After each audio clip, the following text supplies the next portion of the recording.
Hey, everybody, it's Heather Vickery. Hey, listen, I need your help with something. As you all know, we release a brand new episode of the Brave Files each and every Thursday. And it just so happens that each and every year here in the United States, we celebrate Thanksgiving on a Thursday.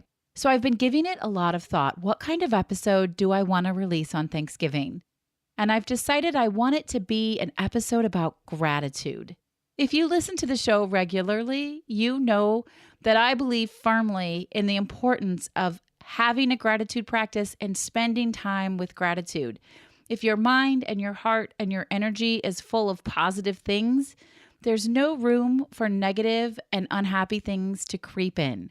So this is where you come in. I want to feature you along with everyone on the Brave Files podcast team and some of our past guests in this special Thanksgiving gratitude episode.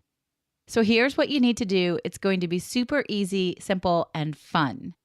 Make a recording of yourself sharing what you are most grateful for from the past year. Be sure to include your name, first names only, and your location. You don't have to be in the United States to participate. You can be anywhere in the world. And we have listeners in over 26 different countries. I would love, love, love to hear from some of you in faraway places. Then simply email the audio clip to me at heather@vickeryandco.com. That's it. Simple, right? You can begin sending in your gratitude right now, and we will accept them through November 1st. If you're not sure how to record yourself, drop me an email and I'm happy to guide you through it. Again, send your audio clips to heather@vickeryandco.com. And thank you for helping me create an awesome Thanksgiving episode all about gratitude. I cannot wait to share it with you.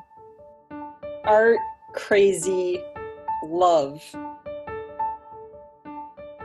You are listening to The Brave Files, real stories from people living courageously. You can listen to the show anywhere you enjoy podcasts, and we'd love for you to subscribe, rate, and give a review on Apple Podcasts. It really does make a difference, and we appreciate it. Now here's your host, Heather Vickery. Welcome to the Brave Files, everyone. This is your host, Heather Vickery. Today's guest is bravely going through life like an artist. Well, not like one. She is an artist.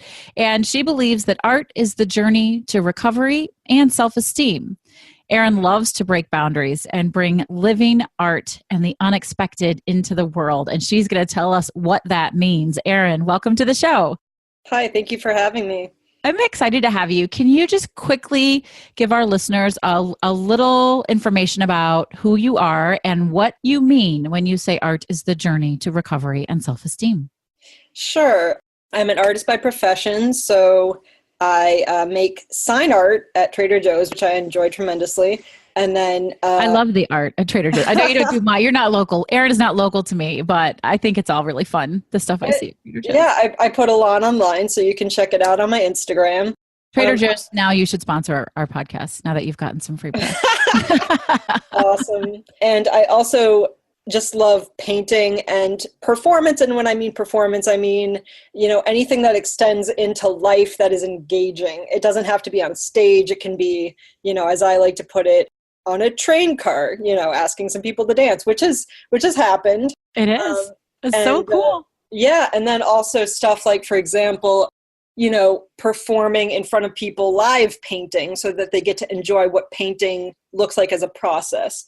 So I'd like to talk about what that means to me as a person with schizoaffective disorder. Okay, and so you just dropped a huge bomb on people. Right. So quickly, you have had, several bouts. You have some life experience in mental health issues. Mm-hmm. And you want to explain, I don't even think I could just repeat what you know. Schizoaffective, yes. Schizoaffective disorder. All right, friend. Tell us what that is and then how that has shaped your life and how your interpretation of art has developed from it. Oh, sure. So schizoaffective disorder, not to be confused with schizophrenia, is categorized as a mood disorder. So you can have what people might be more familiar with, a manic episode, or you can have a depressive episode, or you can have neither and still experience what is referred to as psychosis, psychosis can mean having delusional thoughts. It can also mean, having what people might refer to as either divine experiences or hallucinations. It's funny how those overlap. I'm sorry. I love the way you present that, right? It's all in your perspective, isn't it? It is very much. And that is what I negotiate every day. I'd like to remind people, or just tell people who do not know, that hallucinations can affect any of the senses. So you can have a tactile hallucination, which some people may not know. You can have an auditory or visual hallucination. You can have a smell or taste hallucination. These can happen as a element of psychosis. And That's so interesting. yeah, it's something that people may not be familiar with. I've had some very interesting, I think, and life-changing experiences through schizoaffective symptoms. And I'd say that the first major bomb to drop around that is when I first developed these symptoms back in 2009. And how old were you at that time? Let's see. I had just gotten out of college, 2009. Okay. Yeah, I was 24. Okay. And nothing prior to this? No signs that this was coming prior to this? Not really. I'd had some depressive episodes. And you know what? I had been depressed a lot throughout my life, but psychosis really set in much later. So I had this manic episode. It was clearly mania. So I had psychosis, which means hallucinations. I would see flashes of color, auras around people. Life seemed very fast-paced, racing thoughts. And then it all kind of culminated in this, as some people might put it, crazy vision. I think it's a hilarious story, personally. It was the summertime. I was walking around my house in a circle because I was kind of entertained by this vision. And it felt like my brain was being taken over by an external force, and that I had no control over what was being invested in me. And I learned through that vision at that time that I was the second coming of Christ. And so I guess actually this is a very common vision. And I don't feel special because of it. I feel like we are all that. We all have the potential to rise to remarkable greatness in our lives and just fulfillment in our lives, and to have great impact on those around us in the world.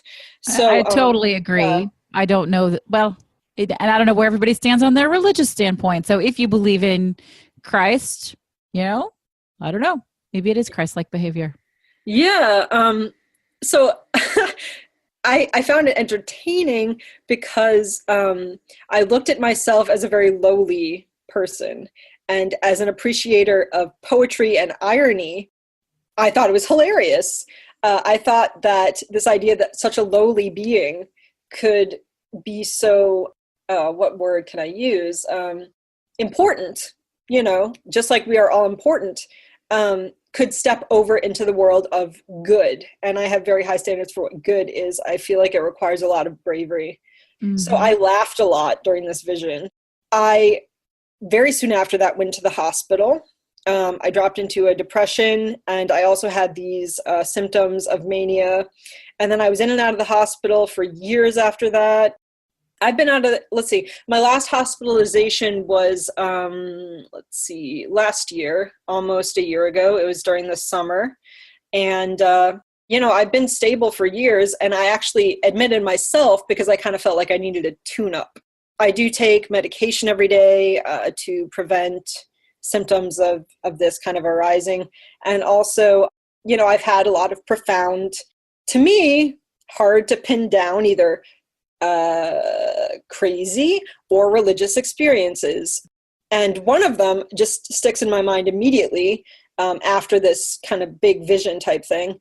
I was, it was the middle of the night, and I was pushed up out of my bed to a seating position by hands that were, of a, to me, living, breathing person, though I could not, there was no other person there. There was no one in the room. Right. Right. And then I felt this person push very healing pressure points on my body, kind of to rejuvenate me and say, you're not alone. And I'm almost crying at that because it was so powerful. I mean, it certainly yeah, sounds so. Like, we get what we need, right? We get what we need. that's a very good point. That's a very good point. Especially when we feel like we've been abandoned, you know? So that's why God and these experiences are so important to me. But it brings me back into art and negotiating that boundary between, as I like to call it, the consensus view reality / what most people, what consensus actually means, and the crazy reality, this underground spiritual strange reality that some of us occupy. Right. And art, I've decided, is really the bridge for me between those two realities. And I'm so lucky that I get to do it in my everyday life as a profession. But I'm also lucky that I have the skills to really express myself as I need to through painting, through performance. And you know what? I think that everyday conversation is performance too. So, slick little smooth moves, dropping a joke here and there, like that's all art to me. Everything I love that's that beautiful is art. perspective. Yeah. Anything that connects, almost, it sounds like. Makes somebody stop and think and feel something. That is so right. To me, art, it always brings people together. That is entirely the point. It's communication. And so when I talk about bridging, I'm saying, how do I create that unity?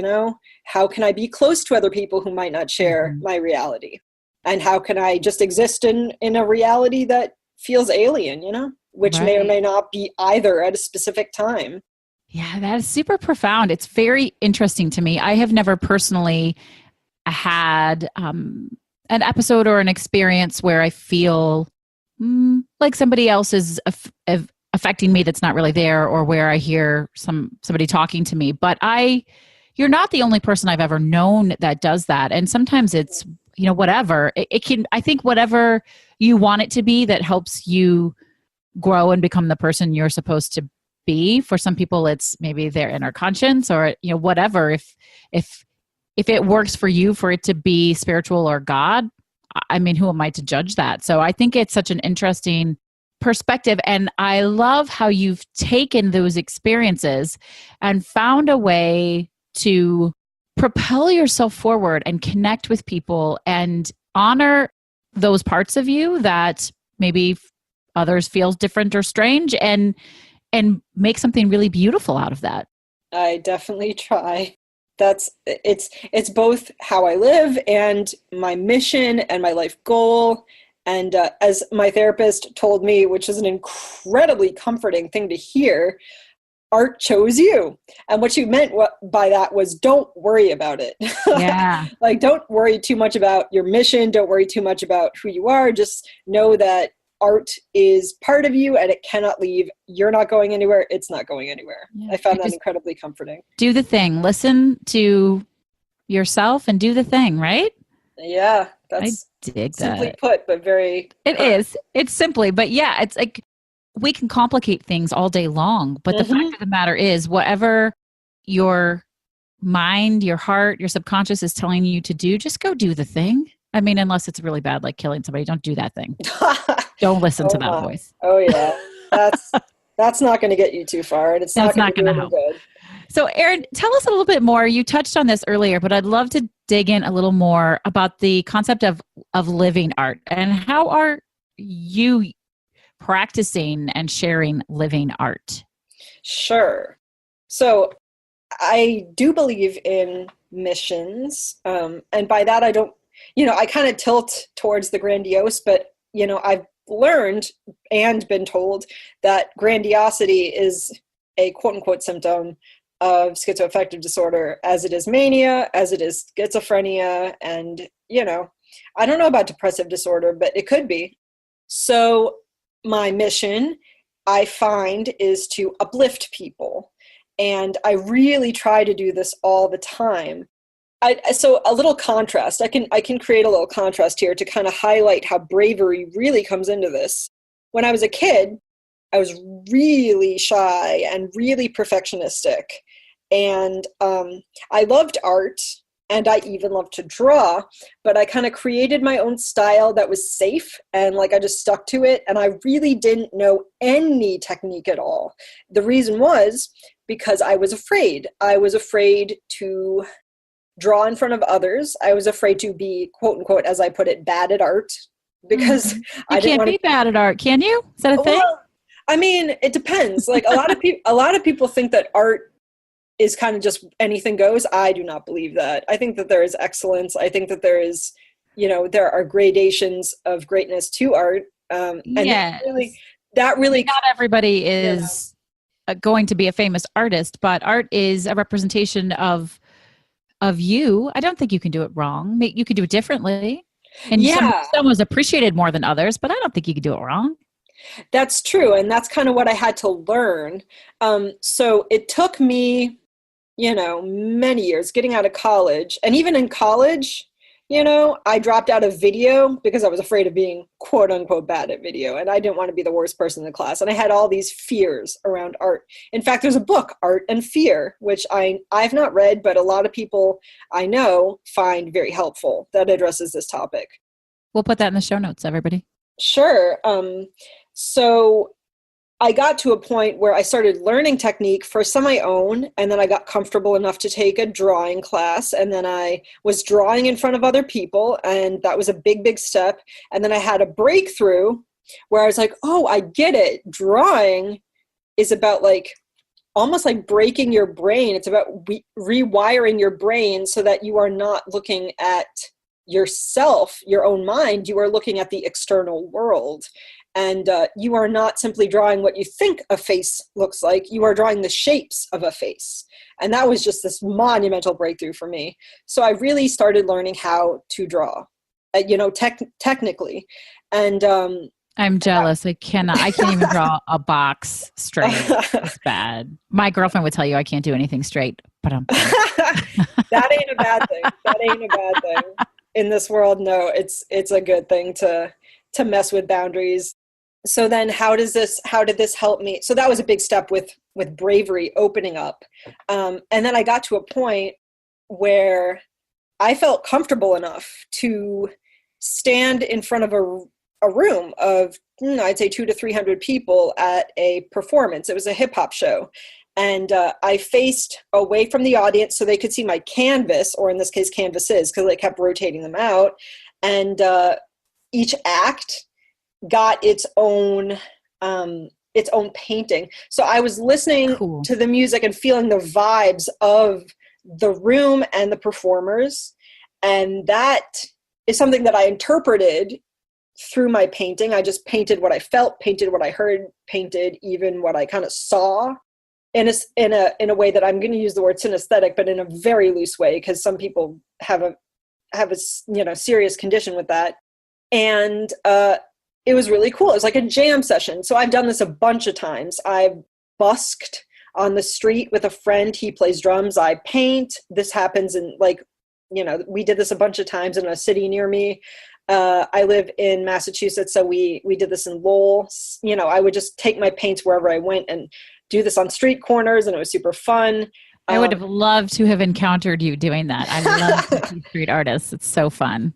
Yeah. And sometimes I would paint alone. It was just it's just a great, wonderful, liberating activity. So that, it's just kind of taking step by step by step, this kind of journey towards opening up and being willing to share and confronting my fear around sharing.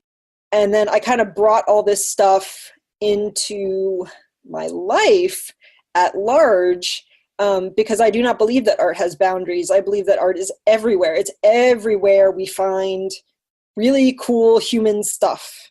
And I'm into really cool human stuff.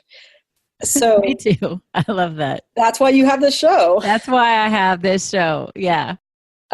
So it's kind of small. It's not really a non sequitur. It's just kind of, I am currently married to a man with incredibly severe schizophrenia, and we are not living together. I do have a restraining order against him, And I'm in the process of removing myself from that situation. I do not see this person ever, but I did marry him, and we dated on and off for years. And it was interesting because he was such, and as far as I know, is a person who just simply doesn't think about, he doesn't question, he just lives. So I value that almost always, except when it affects others, right? When it makes it difficult for other people to oh boy, yes. live. Oh boy, yes. He did not really think about how his actions affected other people at all. It was very, me-centric. Is there some narcissism in there somewhere? Absolutely. In fact, that kind of self-centeredness is very prevalent in schizophrenia, and grandiosity as well. So what's interesting to me, though, is that through this relationship, something very good came out of it. I actually feel like I sort of was chasing after him towards this kind of like ideal of simply opening up all the time, because I do feel a symptom of my illness is kind of a sense of perpetual transparency and perpetual, it's a me-centered thing too. I do have a lot of trouble kind of internalizing others' perspectives, though I very much value them. So I was chasing after him, chasing after this ideal, and I just went all out. I mean, he was really into Reiki, so I went around kind of being his spokesperson. Like, I stood up, as crazy as it sounds, and one of my words is crazy, I stood up in a train car, a commuter car, and asked the train car if they were interested in Reiki and wanted to see some symbols that he had drawn that signify various aspects of human experience. And some people were really interested, and some people completely ignored me, because that's a very valid way of going about your day. It got to the point, and that wasn't easy. I think that some people confuse craziness in my kind of vocabulary with not experiencing fear. And that's very wrong. Like, I did have a lot of fear to overcome in doing that. Yeah. You know what I'm saying? I'm not a proponent of attempting to be fearless. Anyone who's listened to the show regularly knows that. I just think there's a lot of opportunity in fear. I think fear can either own you or empower you. And hopefully you choose to let it empower you. But the concept of getting over a fear, the bravery that you get to experience and the way that makes you feel, I believe that's the thing. Like, that's it. Yeah, for real. There is a moment, like, I think before fear sets in, where you can just go for it, and like, that's cool too. But I think it's equally cool to take a step over that giant chasm that fear represents. Another example would be, I stood up in front of the entire cafeteria at UMass Boston, where I was studying computer science, and asked the same question about Reiki. And that was just not easy. I was just like, wow, this is brassy, pardon me, but shit. And that demanded a lot of me. So anyway, with William, who was my husband, I grew in some ways, but also got more and more and more distant from my grounded kind of consensus view reality. And that was so draining. I had one teeny little toe in my job where I was just struggling to hold on. And then, like, the rest of my body in this very deep, intoxicating and exhausting spiritual reality. So that bridge, art, grounded me in the sense that it kind of saved my life. I started taking an art class with a wonderful individual in Lowell, the city next to me. And I started learning. It was a community for me. I really leveled up in my painting skills. And that was just another way to kind of touch base with myself, with other people, and to bridge one reality with another. So I wasn't, I was expressing myself and I was learning, but there were people there who had deep spiritual beliefs, but it wasn't written all over their faces. And it wasn't like so crazy by any means that it would have shaken up the world, you know? But I love that though. I think that's important. Finding ways to connect with people, taking an art class like that or just being in your community, doing something to stretch yourself a little and meet new people. I think that's invaluable. Yeah. I mean, it really, really kept me going. Erin, is there a favorite art experience of yours, something that was living or painted, like one thing that stands out above all others that you're like, this is the pinnacle of it for me? Wow. I know, big question. That's super tricky. Let me think about that for 1 second, because kind of a rush of experiences came to mind, but you're asking for a single one. Yeah. I mean, you could share a few. I'm wondering sort of if there's something that really just deeply connected with you, maybe more than the others, or two. Yeah, totally. So I guess I'll give two answers to that. One was that in the very literal art hanging on the wall sense, I just had my first ever solo exhibition in my hometown. Congratulations. Thank you very much. That's I exciting. really worked for it, but I also got super lucky. I will not say otherwise. I was asked to do this show, and I'd say it was very beautiful and very successful. So that if you have any photos, share them with us. We'll put them on the show notes. Oh, I have a website and an Instagram, so Awesome. I'm sure we can work that out. Yeah, all of that'll be up for everybody to check awesome. out. Yeah. Yeah, so I guess there's that. And the other thing that sticks out in my mind, which is so contrasting, but also important to me, goes more with so this is very poetic to me, because on the one side, you've got the Consensus View reality art show, and on the other side, in my mind, you've got this kind of weird spiritual experience stuff. So I've noticed that on the show, we deal with people of very different backgrounds, different races, different walks of life. And one thing that I absolutely detest in this world, I don't know anyone who likes it, well, I certainly hope I don't, is injustice. And I think that confronting injustice is itself art and has to be done artfully. And anyone who puts themselves out there is in fact brave and is living an element of art and performance. I totally agree with you. 100%. Yeah, it's kind of a weird stance. I think it's not something that everyone would agree with, but it's cool to hear that we're on the same page. So I used to live in Oakland, California, and I belong to a beautiful church. And I mean that in the sense of community. First, it was a beautiful building, but then I really mean the community itself was gorgeous, and is led by what word can I use? Glorious, remarkable, profound woman named Bishop Yvette Flunder. And she has beautiful dreams about what she calls radical inclusivity, and kind of not gaining self-worth by stepping on other people's heads, but gaining self-worth by walking with others who are not ourselves and learning to be together. Just so beautiful.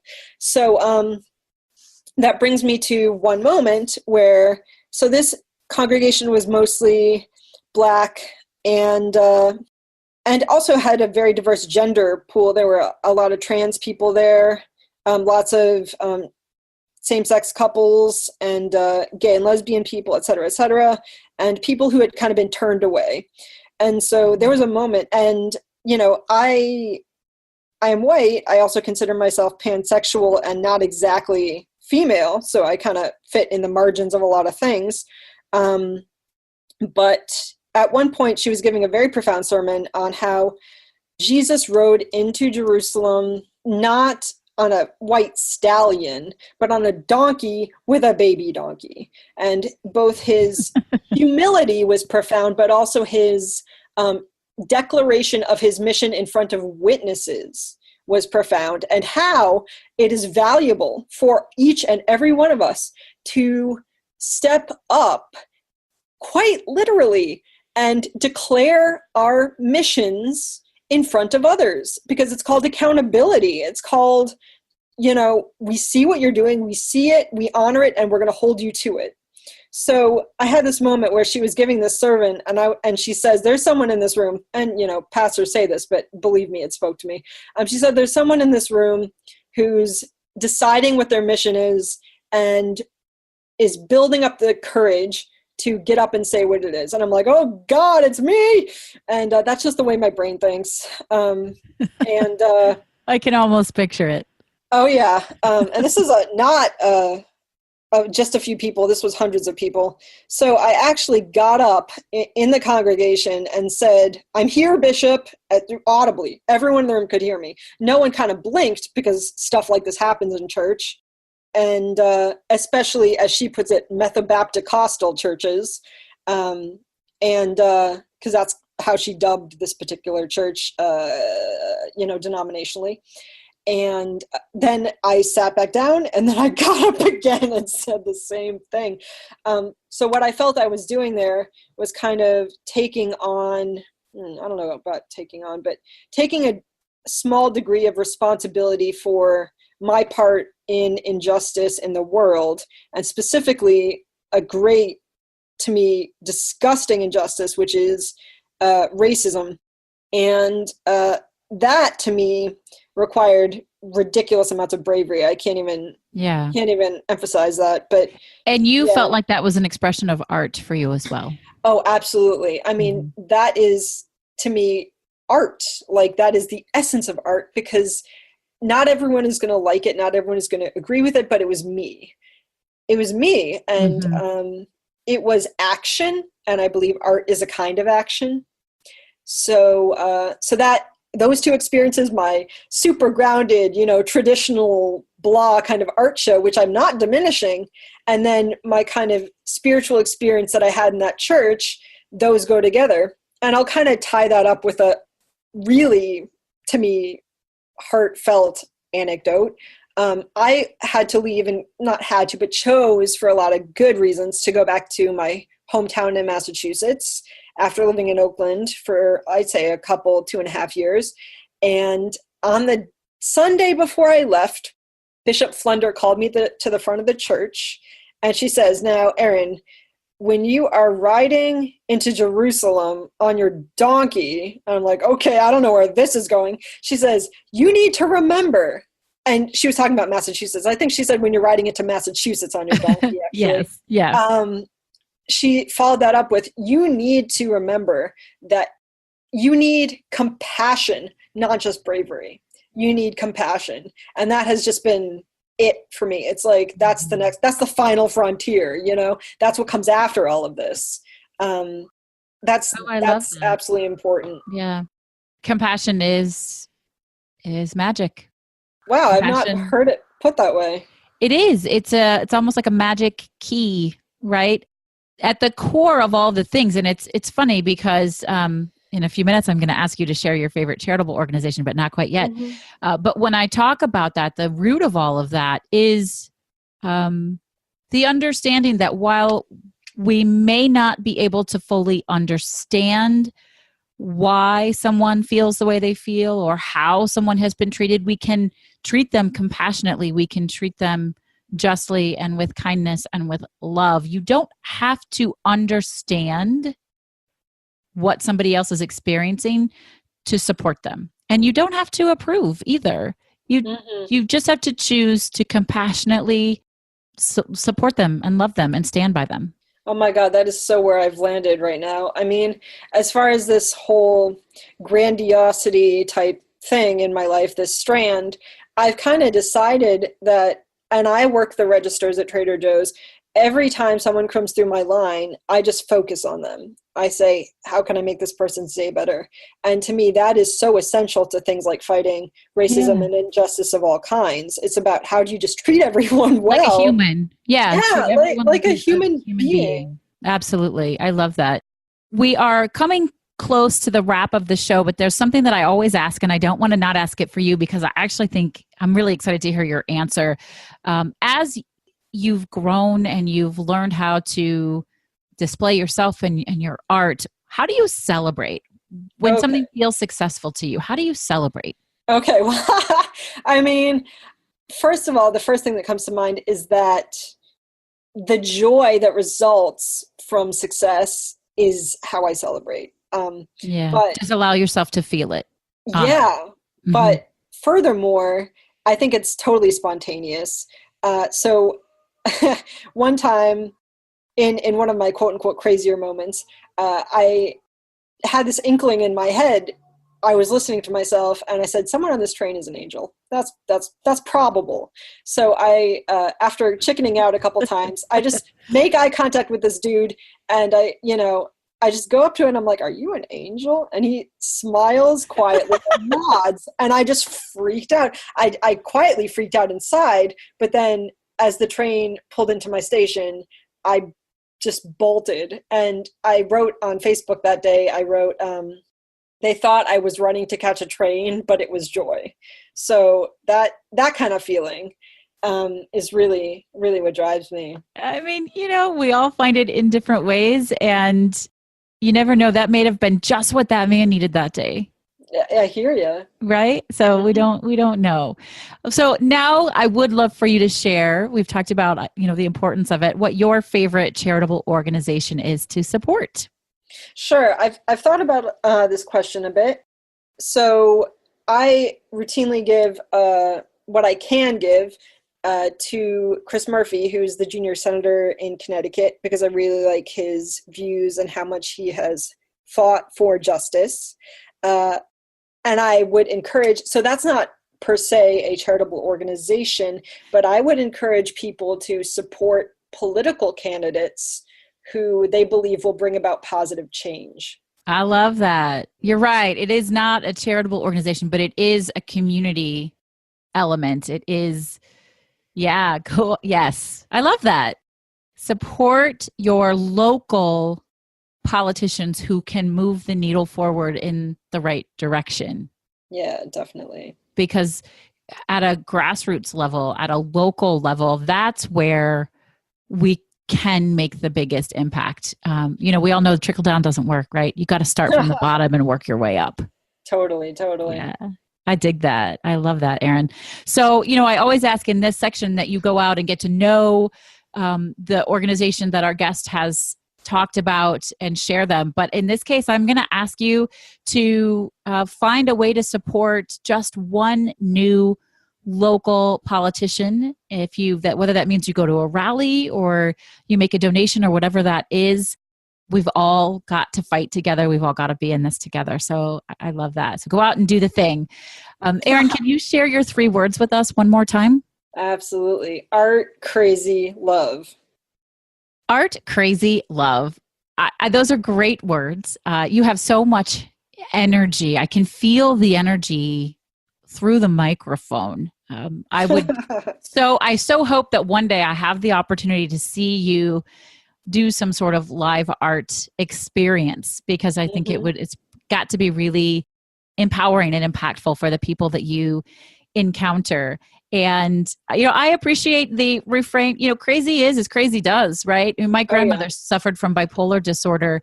And I remember her saying she didn't like the medication because it made her feel nothing. And, bipolar, you have extreme highs and extreme lows. But she said, well, I guess that's better than being crazy. And for her, that was her solution, right? But, it motivates you in really magical ways. And nobody really gets to decide if you're crazy or not. You get to decide if you're crazy or not. So absolutely. I love that. I love it. Erin, thank you so much for joining us on the Brave Files and sharing your energy and your inspiration. Your zest for life is contagious. And any way that we can move more creatively in the world and connect with more people and make small changes and make people feel good is just, like I said before, I think it's magic, and I think it's magic that you have. So thank you so much. I really appreciated being here. Thank you. Yeah, I loved having you here. So one thing I'd like to do for you, Heather, is something I've done for most everyone that I know as a friend. And, some people on the street, it just happens, which is make up a poem based on their favorite color. And just on the spot do it. So I have this inkling that's not based on nothing that your favorite color is pink, but I'm not gonna guarantee. It's not though. It's not. If you want to do pink, you can totally do pink. Well, Go for it. What's your Coral, though, favorite? maybe. That Oh, vibrant. coral. Yeah, that sort of orangey, pinkish, fiery, passionate color. Oh, wow. Okay. So I'm going to make this super short and just see where it goes. Keep it light. All right. Coral has a moral. It is neither pink nor red nor orange, but it fits into the spectrum of heat, a place where if we're passionate, we all can meet. And I hope that one day, like a bunch of kids playing in the sun, will find that humanity can, in fact, have tremendous amounts of fun. The end. That's awesome. Thank you so, so much for doing that. That's great. I can't wait to go back and listen to it again. Erin, you're a joy. Thank you for sharing your energy with us today. Absolutely. All right, everybody, that's it for today. This is Heather Vickery, and I am reminding you, as always, go out into the world each day and choose bravely. The Brave Files is proudly supported by Lost Format Apparel, a socially conscious clothing company. You already know that homelessness is a huge problem. Over 500,000 Americans are living without shelter and millions more without consistent access to everyday basics. My friends at Lost Format know that solving homelessness is a much larger problem than any one company or person can solve on their own. It requires teamwork, sacrifice, strength, and building communities through personal and professional relationships. And isn't that exactly what the Brave Files podcast is all about? That's why I'm proud to say that the Brave Files has partnered with Lost Format, and together we're working to change the face of consumerism in addressing homelessness. You can now get one of 2 fantastic shirts custom designed specifically for the Brave Files. Each order goes towards providing necessities to the homeless. We have one shirt that, of course, says choose bravely, and another that reminds you that brave is always greater than fearless. Head on over to vickeryandco.com/store to see both beautiful shirts and to check out the entire product line from Lost Format. All of their stuff is super soft and comfortable and has an amazing fit. Use promo code BRAVE to get 10% off of your Brave Files custom t-shirts. And if you have an order over $30, your shipping is free. I choose bravely to take the plunge to help solve homelessness. Are you with me? Thank you for listening to The Brave Files. Be sure to visit thebravefilespodcast.com to access the show notes and discover fantastic bonus content. Music composed and produced by Matt Lewis of Union Music, LLC.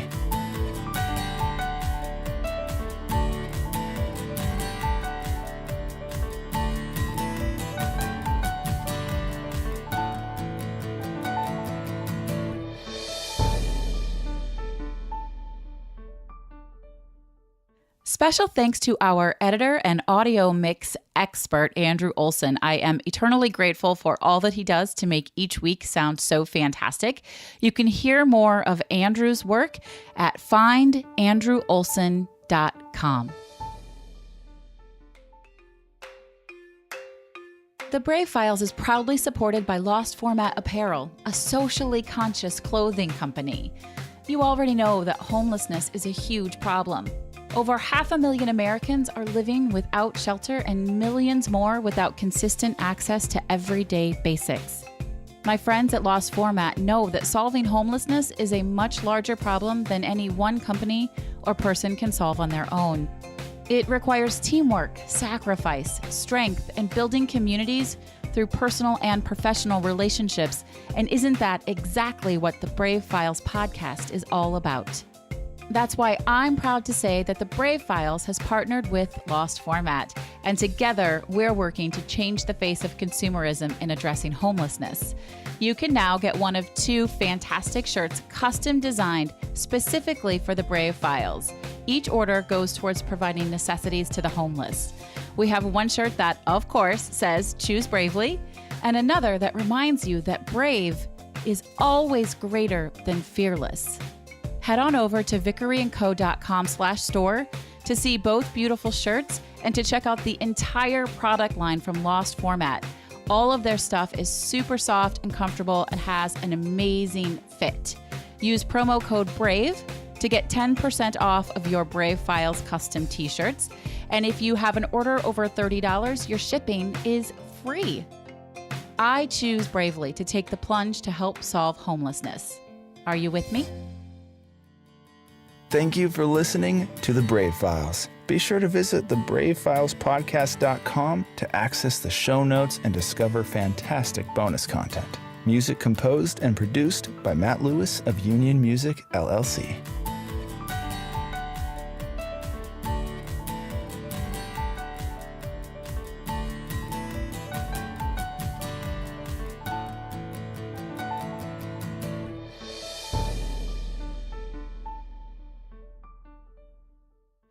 Special thanks to our editor and audio mix expert, Andrew Olson. I am eternally grateful for all that he does to make each week sound so fantastic.